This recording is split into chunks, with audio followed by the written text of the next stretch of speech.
This is Satan's Trilogy. Welcome back. I'm reading Book 2, Chapter 6. This will be reading 70. I am the author and the narrator. Sit back, relax, and let the story unfold.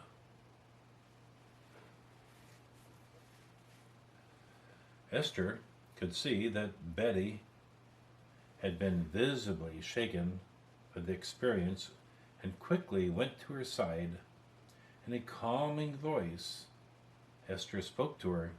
"Nothing happened. You are safe. These three young men made a big mistake and are on the floor in a lot of pain." Esther then told Betty to open her mouth. "I want you to suck on this lifesaver. It is a butter rum flavor. It will help you relax." Esther pushed the lifesaver into Betty's mouth, with her giving no resistance. Helping Betty to a close-by chair, Esther calmly told Betty to sit and enjoy the lifesaver. "I want to talk with these young men." Walking over to the last young man that she had put on the floor, Esther stood over him, then kneeled down and looked him in the eyes. "You're the oldest, aren't you?" Esther went to a nearby table and grabbed two chairs, placing them by the robber. "All right, I want you in this chair." Esther grabbed his right elbow and helped him from the floor onto the chair. Esther sat alongside of him and was looking through his wallet. She had taken from his back pocket.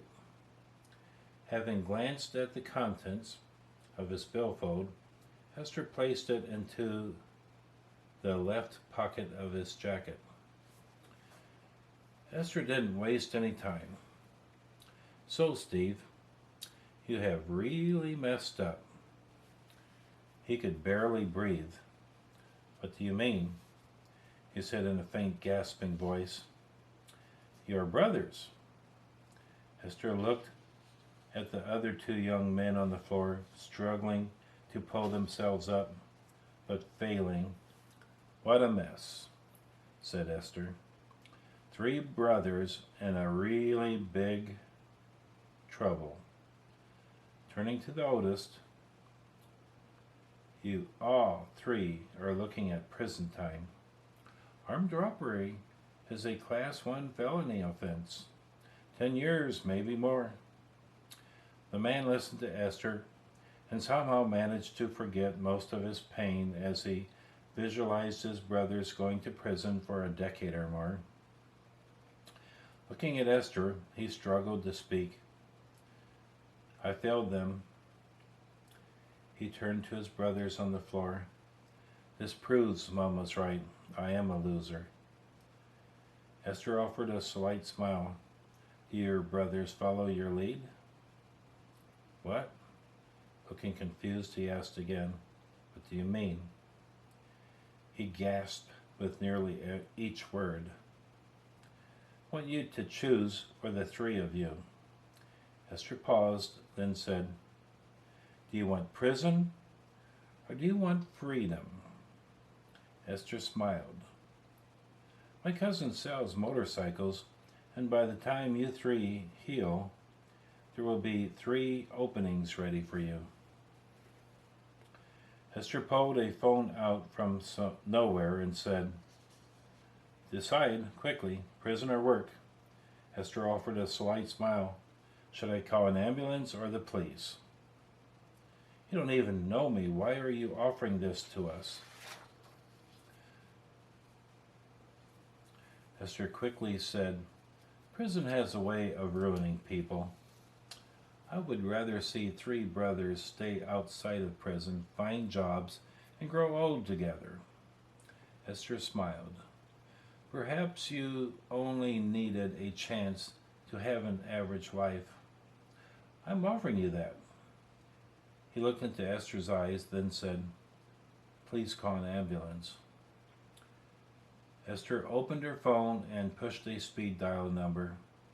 The phone rang. The call was quickly answered. "Hi, John. I have another favor to ask." No one could hear his response, but Esther soon continued. "I have 3 young men with cracked and broken ribs. They are ready to turn their lives around. Will you please send an ambulance to my location for them?"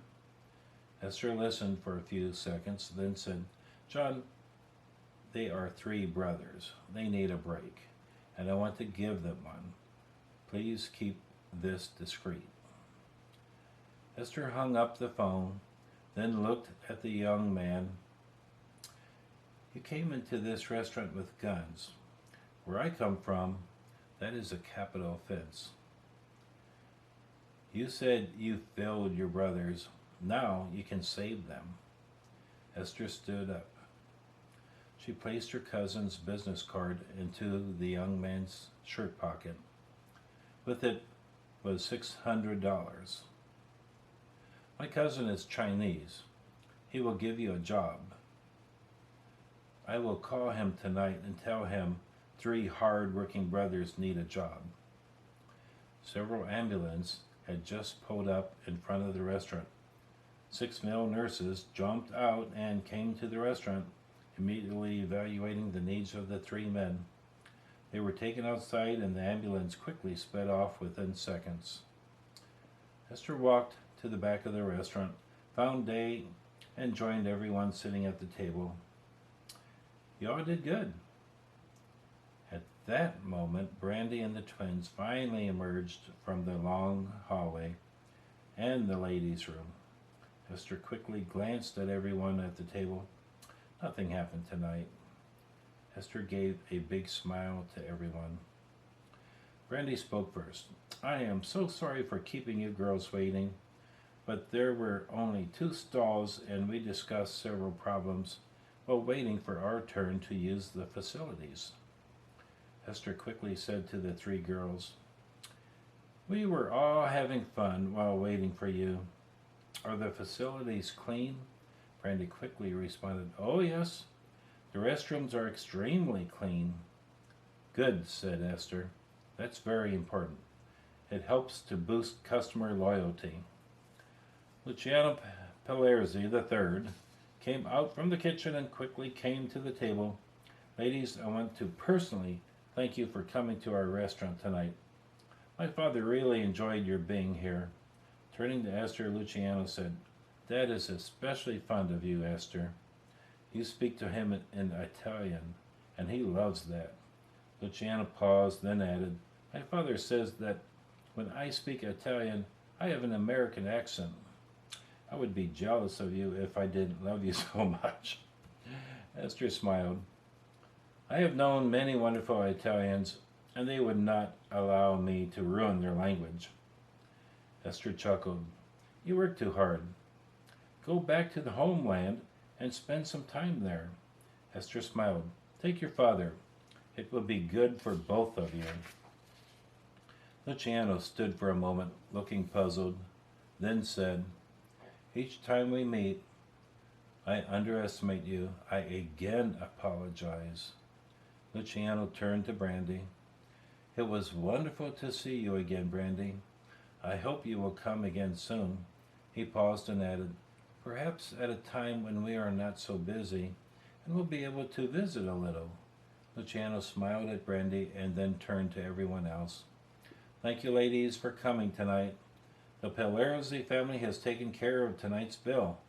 We hope that you will all come again soon." Everyone immediately thanked Luciano for the wonderful meal and evening. "Now, I apologize, but I must attend to business in the kitchen. Please have a wonderful night." Luciano gave Esther a hug and walked back to the kitchen. Tracy made a comment to Brandy. "Now I know what you meant. He is one very attractive man." Danielle said, "You can say that again."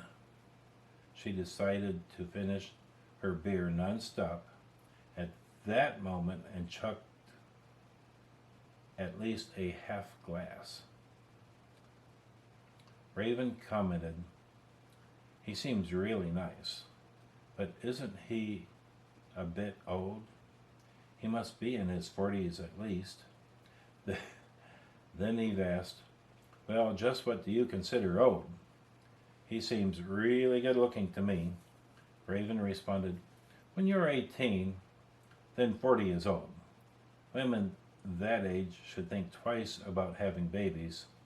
The chance of birth defects rises with age in women." Brandy said, "At my age, he looks really nice." Brandy turned to the twins, and the three broke out laughing. Esther said, "This is a great restaurant ran by a wonderful family. Luciano Pelerzi III is hard-working. Truly respect that." Then Esther looked at her aunt and said, "And yes, Luciano Pelerzi is a good-looking man." Everyone giggled at Esther's admission. "All right," said Esther. "They will drive Brandy's car back to our apartment, dropping Raven and Riley Grace off on the way. Then," Esther added, "I will drop off Eve, Helen, and Chris. Tomorrow it is back to class." The girls walked to the front and said good night to Betty as they left. She stood at the front counter in a slight fog. She had forgotten something and couldn't remember what it was. Okay, that's the end of Chapter 6, and that's also the end of Book 2. So next time it'll be Book 3, Chapter 1. Hope you enjoyed this. Until next time, be safe, take care.